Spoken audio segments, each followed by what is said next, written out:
श्री शिवाय नमस्तु भयम। दोस्तों, जैसा कि आप सभी लोग जानते हैं कि 10 दिसंबर 2025 यानी बुधवार को पड़ रही है पौष महीने की कृष्ण पक्ष षष्ठी तिथि। और दोस्तों, यह वह तिथि है जो पौष महीने में पड़ने सबसे बड़ी तिथि है, क्योंकि यह पौष महीने में पड़ने वाली है और इसका बहुत ही बड़ा और विशेष महत्व होता है। पूज्य गुरु जी ने कहा है कि अगर कभी भी मौका लग जाए और पौष महीने की षष्ठी तिथि बुधवार को पड़ जाए तो आप लोगों को 7 हरा दूर्वा का उपाय तो अवश्य ही करना चाहिए। इन दोनों का संयोग बहुत ही कम आता है। इसी के साथ में गुरु जी ने अपनी शिवपुराण कथा में बताया है कि इस दिन आपको 7 दूर्वा का उपाय तो आपको अवश्य ही करना चाहिए, क्योंकि ऐसा दिन पूरे साल में सिर्फ एक ही बार आता है। और दोस्तों, आप सभी लोग जानते हो कि बुधवार का अगर सबसे बड़ा उपाय है तो वह 7 हरा दूर्वा वाला उपाय है। तो दोस्तों, इस बुधवार षष्ठी तिथि के दिन आप लोगों को इस 7 हरा दूर्वा वाला उपाय को जरूर करना है। बहुत सारे लोग होंगे जिन लोगों ने इस उपाय को न किया हो, मतलब पूरा साल निकल गया, उन्होंने किसी भी दिन इस 7 हरा दूर्वा वाला उपाय को न किया हो। पर दोस्तों, आपके पास एक आखिरी मौका बचा हुआ है जो कि 10 दिसंबर के दिन है। तो इस दिन आप लोगों को इस वाले उपाय को जरूर कर लेना। भले ही आपने पूरे महीने भर इस उपाय को न किया हो, पर अगर आपने इस पौष महीने के बुधवार षष्ठी तिथि के दिन अगर इस वाले उपाय को कर लिया तो आपको इस उपाय को करने का वह फल मिलेगा जिसकी आपने कभी कल्पना भी नहीं करी होगी। इसीलिए आप लोग इस वाले उपाय को एक बार जरूर कर लेना है, ताकि आप लोगों के हाथ से यह मौका ना जा सके और आपको इस उपाय को करने का फल मिल सके। दोस्तों, यह उपाय पंडित जी ने अपनी अभी ही शिव महापुराण की कथा में बताया है, जिस उपाय को आज हम आपको बहुत अच्छे से समझाने वाले हैं। इस वीडियो को देखने के बाद इस उपाय को समझने के लिए आपको कोई और वीडियो को देखने की जरूरत नहीं पड़ेगी। तो चलिए दोस्तों, उपाय को शुरू करते हैं। देखिए, ये इस पौष महीने के बुधवार षष्ठी तिथि के दिन ये इतना खास होता है, इतना महत्वपूर्ण होता है। देखा गया है कभी कभी बड़े बड़े पूजा पाठ अनुष्ठान से जो मनोकामना पूर्ण नहीं होते, वह पौष महीने के बुधवार षष्ठी तिथि के दिन एक छोटे से उपाय करने से ही आपकी मनोकामना पूर्ण हो जाती है।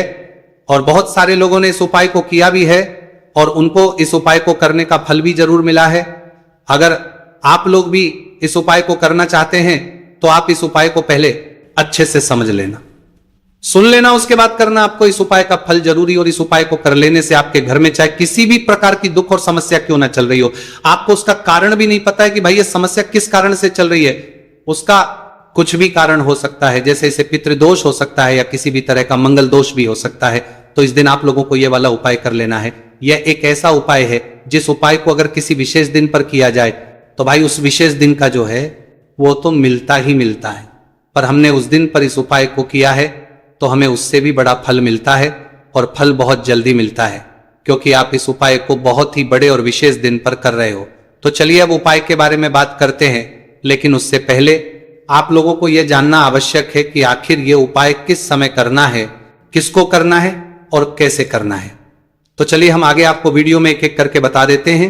उससे पहले अगर आप लोग हमारे चैनल पर पहली बार हैं तो हमारे चैनल को सब्सक्राइब करना ना भूलें, और अगर आपके पास कोई सवाल है तो आप हमें कमेंट बॉक्स में बता सकते हैं। और अगर आपको हमारा वीडियो पसंद आया है तो आप हमें लाइक और शेयर करना ना भूलें। और अगर आपको हमारे चैनल की जानकारी चाहिए तो आप हमें फॉलो कर सकते हैं। और अगर आपके पास कोई प्रश्न है तो आप हमें कमेंट बॉक्स में बता सकते हैं। पहली बार आए हैं या फिर मेरी आवाज आज पहली बार सुन रहे हैं तो हमारे चैनल को सब्सक्राइब जरूर कर लेना, और इस वीडियो को करके कमेंट बॉक्स में श्री शिवाय नमस्तु भयम ओम नमः शिवाय जरूर टाइप कर देना।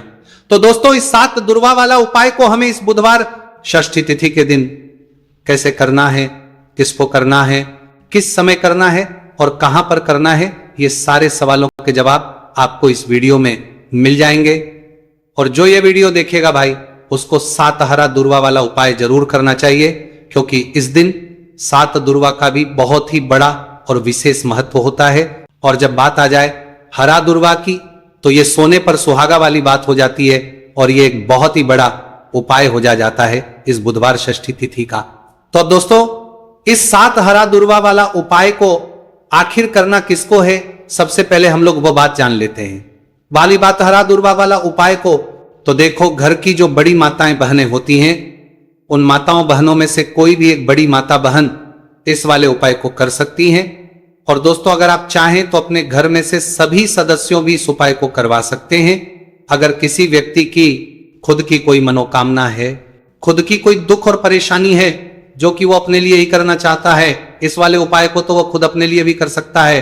बाकी अगर कोई घर में से ऐसा है जो कि अपने पूरे घर परिवार की सुख और शांति के लिए ये वाला उपाय करना चाहता है, तो भाई वो भी कृपा करना चाहता है, सकता है, उसमें भी कोई दिक्कत वाली बात नहीं है। कहने का मतलब यह है कि इस उपाय को हर सदस्य भी कर सकता है और पूरे घर परिवार के सदस्य के लिए घर की बड़ी माताओं बहनों में से कोई एक माता बहन भी कर सकती है। माताएं बहनें अगर घर में उपस्थित ना हो या वह ये वाला उपाय ना कर पा रही हो, तो फिर घर का कोई बड़ा सदस्य भी इस 7 हरा दूर्वा वाला उपाय को कर सकता है, चाहे फिर वो पुरुष ही क्यों ना हो, उसमें कोई भी दिक्कत वाली बात नहीं है।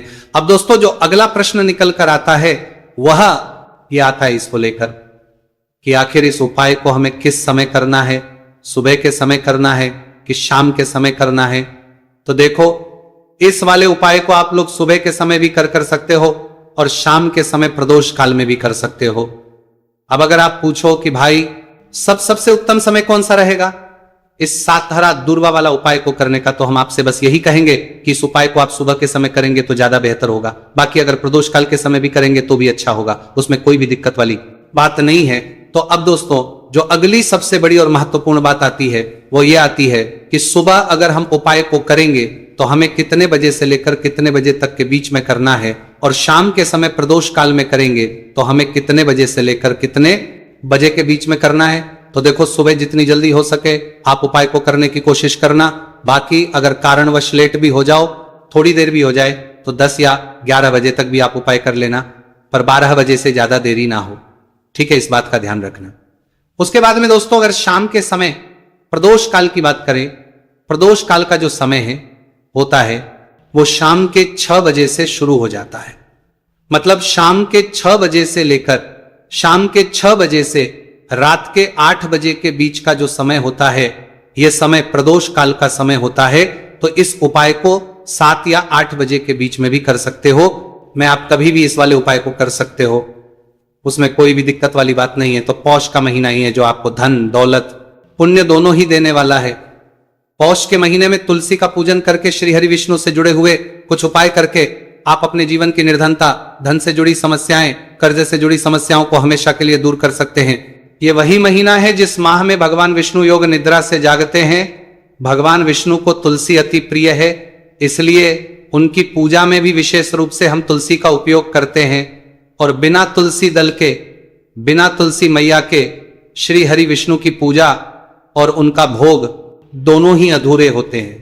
इसीलिए पौष के महीने में ऐसा उपाय आपको बताने वाले हैं जिसे करने से श्री हरि विष्णु की असीम कृपा आपको मिलेगी और मां तुलसी से ऐसा आशीर्वाद मिलेगा, जीवन का हर दुख, हर कष्ट, गरीबी, निर्धनता, कर्जे से जुड़ी समस्याएं सब कुछ ही आपके जीवन से दूर हो जाएगा और सुख, समृद्धि, धन, वैभव, ऐश्वर्य सब कुछ आपको अपने जीवन में आसानी से मिलने लगेगा। तो चलिए बात कर लेते हैं कि कौन सा उपाय है, तुलसी के पौधे में कौन सी चीज आपको रखनी है और इस उपाय को किस समय करना है। देखिए, सबसे पहले तो आपको बता दें कि अगर आपके घर में तुलसी का पौधा नहीं है तो पौष के महीने में एक तुलसी का पौधा अपने घर में लाकर जरूर लगाएं, क्योंकि पौष के महीने में जो लोग अपने घर में तुलसी जी का पौधा लाकर लगाते हैं, मां तुलसी का पूजन करते हैं, कभी भी मां तुलसी उनके घर में निर्धनता नहीं रुकने देती है। हमेशा उनके घर में धन की वृद्धि होती है, धन की वर्षा होती है। तो जरूर से तुलसी का पौधा आप पौष के महीने में अपने घर जरूर लेकर आए और अच्छे से आपको मां तुलसी का पूजन करना है, मां तुलसी के पौधे की देखभाल करनी है। और वह कौन चीज है जो आपको तुलसी के पौधे में पौष के महीने 10 दिसंबर बुधवार षष्ठी तिथि में रखना है, और कैसे ये चीज रखते ही रातों रात आपके जीवन में चमत्कार होगा और आपके भाग्य का भी आपको साथ मिलेगा। तो देखिए, इस वीडियो में जितने भी उपाय हम आपको बताएंगे सभी उपाय सरल है। देखो, गुरुजी ने कहा है कि बुधवार के दिन आपको 7 हरा दूर्वा वाला उपाय तो अवश्य ही करना चाहिए। वीडियो के अंतिम में आपको उपाय बताया है, आपको करना है। देखो, आगे बढ़ने से पहले वीडियो को एक लाइक जरूर करें। देखो, सबसे पहला उपाय, यदि आपके जीवन में कर्जा बहुत अधिक है, आपके जीवन में संकट बहुत अधिक रहते हैं, आपके ऊपर बहुत अधिक विपदा आ रही है, बार बार आपको अपने व्यापार में और अपने धन में हानि देखने को मिल रही है, यानी कि आपको प्रत्येक कार्य में हानि हो रही है, तो आपको यह उपाय करना चाहिए। इस उपाय को करने के लिए आपको दो चीजों की आवश्यकता होगी। सबसे पहले है, आप जानते हो, जो कि भगवान गणेश जी को समर्पित होती है, तो आपको वो हरा दूर्वा की आवश्यकता होगी, साथ ही में एक लोटा जल की आवश्यकता होगी। और आप जब भी उपाय को करें, जिस दिन भी आपको करें, तो आपको प्रातः कल सुबह सुबह वो करना है। इस साथ ही में एक लोटा जल की आवश्यकता होगी, नहीं मारी पूर्मा ने, जिनके बाद बात का विशेष रूप से आपको ध्यान रखना है। ठीक है, तो आपको एक हरा दुर्वा लेनी है। अगर आधा हरा दुर्वा भी मिल जाती है तो भी कोई दिक्कत नहीं है, बस आपको हरा दुर्वा है। अगर ज्यादा ना मिले तो उस स्थान पर एक हरा दुर्वा भी ले सकते हैं। हरा दुर्वा आपको आसानी से कहानी पर भी मिल जाएगी। बस याद रखिएगा, शुद्ध दुर्वा, और मतलब उसे शुद्ध करके ही उपयोग में लीजिएगा, है ना। तो आपको करना क्या है, एक हरा दुर्वा या एक से ज्यादा भी हरा दुर्वा आप लोग ले सकते हैं। तो एक हरा दुर्वा अपनी ले लीजिए, एक हरा दुर्वा के साथ में आप एक लोटा जल ले लीजिए, और इन दोनों ही चीजों को लेकर शिवाजी के मंदिर पहुंच जाइए। जी के मंदिर पहुंचकर सबसे पहले आप शिवाजी के पास में बैठ जाइए। शिवाजी के पास में बैठने के बाद जो शिवाजी की शिवलिंग होगी, शिवलिंग के ऊपर सबसे पहले आपको यह दुर्भाग्य को समर्पित करना है। दुर्भाग्य को कुछ इस प्रकार से समर्पित करना है कि जो दुर्वा की दांडी का मुख होगा वो जलधारी की तरफ हो, जहां से जल नीचे करता है ना। और जो हरा दुर्वा का मिला हुआ भाग होगा वो अपने आप शिवाजी के पीछे की तरफ हो जाएगा। ठीक है, तो इस प्रकार से यह हरा दुर्वा का, यह दुर्वा आपको भगवान शिवाजी का शिवलिंग के ऊपर समर्पित करनी है। और जो एक लोटा जल आप अपने साथ लेकर आए हैं, इसी दूर के ऊपर भगवान शिवजी के शिवलिंग के ऊपर एक धारा से आपको समर्पित कर देना है। ठीक है, अब यहां पर देखने बात यह है कि यह उपाय इस व्यक्ति को करना है जिस व्यक्ति की नौकरी नहीं लग रही हो, जो व्यक्ति परीक्षा में पास होना चाहता हो, तो इस व्यक्ति को अपने हाथों से इस उपाय करना है, तभी उपाय कम करेगा। ठीक है, उपाय को करने के बाद आपको 3 महीने उपाय आपको कब तक करना है, जब तक कि आपकी नौकरी ना जाए, जब तक आप इस उपाय को नियम के साथ करो, आपकी नौकरी जरूर लगेगी। अब बात करते हैं दूसरे उपाय के बारे में। तो देखिए, दूसरे उपाय जो है, देखिए, इस उपाय के लिए आपको मात्र 1 लौंग का जोड़ा लेना है, यानी कि 2 फूल वाली लौंग लेनी है। साथ में आपको मात्र थोड़ा सा शहद लेना होगा, और इसी के साथ में आपको तांबे के पात्र अंदर शुद्ध जल लेना होगा। अब देखिए, इन सभी सामग्रियों को लेकर के आपको भगवान शिव के मंदिर में पहुंच जाना है। देखिए, ये उपाय आप सुबह से लेकर शाम तक कर सकते हैं। तो वह सबसे पहले तो आपके पास जो 2 फूल वाली लौंग है, उन्हें आपको शहद के अंदर अच्छे से डुबो है, यानी कि दोनों लौंग पर आपको अच्छे से शहद का लेपन कर देना है। अब आपको जो आपके पास एक लोटा जल है, सबसे पहले तो उसे शिवलिंग पर धीरे धीरे समर्पित करना है, और श्री शिवाय नमस्तुभयम इसका जाप करते हुए समर्पित कर देना है। अब आपके पास जो 2 फूल वाली लौंग है शहद से, उसे आपको शिवलिंग पर अर्पित करना है, और आपको प्रार्थना करनी है कि जीवन में जो रोग की स्थिति है वह समाप्त हो, जीवन के जो संकट और समस्याएं हैं वह सभी समाप्त हो, जीवन से जो कर्ज की समस्या है वह समाप्त हो। इस प्रकार से प्रार्थना करते हुए ये जो 2 फूल वाली लौंग ही शहद संयुक्त इस आपको शिवलिंग पर अर्पित कर देनी है। आपकी जो भी समस्या होगी इस बुधवार के दिन अवश्य ही समाप्त हो जाएगी। तो इस प्रकार से आपको पहला उपाय करना है। अब हम बात कर लेते हैं दूसरे उपाय के बारे में। देखिए, यह उपाय आपके लिए सर्वश्रेष्ठ होने वाला है। देखिए, इस उपाय के लिए आपको चाहिए होंगे 5 हरा मूंग के दाने, और मूंग के दाने कहीं से भी खंडित नहीं होने चाहिए, इस बात का ध्यान रखें। और इसी के साथ में आपको एक तांबे के पात्र के अंदर अपने घर से शुद्ध जल 1 लोटा जल ले लेना है। अब दोस्तों, इन सभी सामग्रियों को लेकर के आपको सीधे पहुंच जाना है भगवान शिव के मंदिर में। देखिए, इस उपाय को भी आप सुबह भी कर सकते हैं और शाम के समय में भी कर सकते हैं। देखिए, भगवान शिव के मंदिर में पहुंचने के बाद आपके पास जो 5 हरे मूंग है, उनमें से पहला जो हरा मूंग है, आपको शिवलिंग के सामने जो नंदी महाराज होते हैं और उनका जो पैर उठा हुआ होता है, वहां पर आपको पहला हरा मूंग समर्पित करते हैं, और आपको इसका जाप कर लेना है। फिर आपको दूसरा हरा मूंग लेना है, और शिवलिंग पर जो श्री गणेश जी वाला स्थान होता है, वहां पर आपको ये दूसरा हरा मूंग समर्पित कर देना है। यानी कि शिवलिंग के सीधे तरफ आपको ये दूसरा हरा मूंग समर्पित करना है, और फिर आपको ओम गणपते नमः या फिर ओम श्री गणेशाय नमः इसका जाप कर लेना है। तीसरा, हरा मूंग का दाना आपको भगवान शिव की सबसे प्रिय पुत्री माता अशोक सुंदरी वाले स्थान पर समर्पित करना। शिव की जो जलाधारी होती है, जहां से जल बह करके आता है, उसी जलाधारी के बीच में जो कहीं कहीं उठी हुई लाइन होती है सांप की आकृति के रूप में, वहीं पर आपको तीसरा हरा मूंग समर्पित करना है, और फिर आपको ओम नमः शिवाय इसका जाप कर लेना है। अब दोस्तों, चौथा जो हरा मूंग है उसे आपको भगवान कार्तिकेय जी का जो स्थान होता है शिवलिंग पर, वहां पर आपको ये चौथा हरा मूंग का दाना समर्पित कर देना है और आप ओम नमः शिवाय इसका जाप कर लेना है। अब दोस्तों आपके पास जो पांचवा और अंतिम हरा मूंग बचा हुआ है उससे जल के पात्र के अंदर डाल देना है और इस हरे मूंग से युक्त जल से आपको भगवान शिव के शिवलिंग का अभिषेक कर देना है। जल आपको बिल्कुल धीरे धीरे समर्पित करते जाना है और लगातार आपको शिव महापुराण के मूल श्री शिवाय नमस्तुभयम इसका जाप करते रहना है। फिर आपको शिवलिंग के आगे बैठकर, यदि आप अपने बच्चों के लिए यह उपाय कर रहे हैं, यदि आप अपने बच्चों की बुद्धि ज्ञान और विवेक के लिए उपाय कर रहे हैं तो उसके लिए आपको प्रार्थना कर लेनी है, या फिर व्यापार में वृद्धि करने के लिए उपाय कर रहे हैं तो उसकी कामना करते हुए आपको प्रार्थना कर लेनी है, या फिर अपनी नौकरी के लिए कर रहे हैं, या फिर अपने इंटरव्यू के लिए, या फिर धन की प्राप्ति के लिए कर रहे हैं, जिस भी कामना के लिए आप उपाय कर रहे हैं उसे परिपूर्ण करने के आपको महादेव से प्रार्थना कर लेनी है और फिर आपको वापस अपने घर आ जाना है। पूज्य गुरु जी ने कहा है कि जो भी व्यक्ति इस उपाय को कर लेता है तो यकीन मानिए आपके जीवन की जो सारे संकट, कष्ट और बाधाएं ही वह सभी समाप्त होंगे। अब हम बात करते हैं अगले उपाय की। इस उपाय के लिए आपको एक दीपक लेना है। दीपक आप मिट्टी का भी ले सकते हैं और शुद्ध आटा मढ़कर उसका दीपक भी आप तैयार कर सकते हैं। अंदर गोल बाती का प्रयोग करना है और दीपक के अंदर आपको शुद्ध घी का प्रयोग करना है।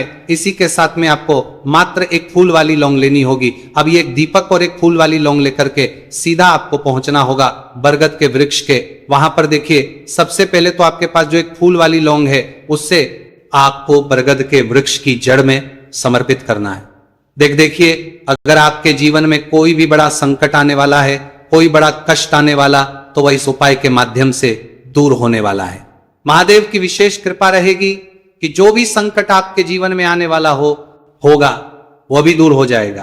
तो आपको एक लौंग समर्पित करनी है बरगद के वृक्ष की जड़ में और वहीं पर आपको जो है गोलबाती वाला दीपक जो आप लेकर के गए हैं उससे भी वहां पर प्रज्वलित कर देना है। वटकेश्वर महादेव का स्मरण करते हुए देखिए, जब भी आपको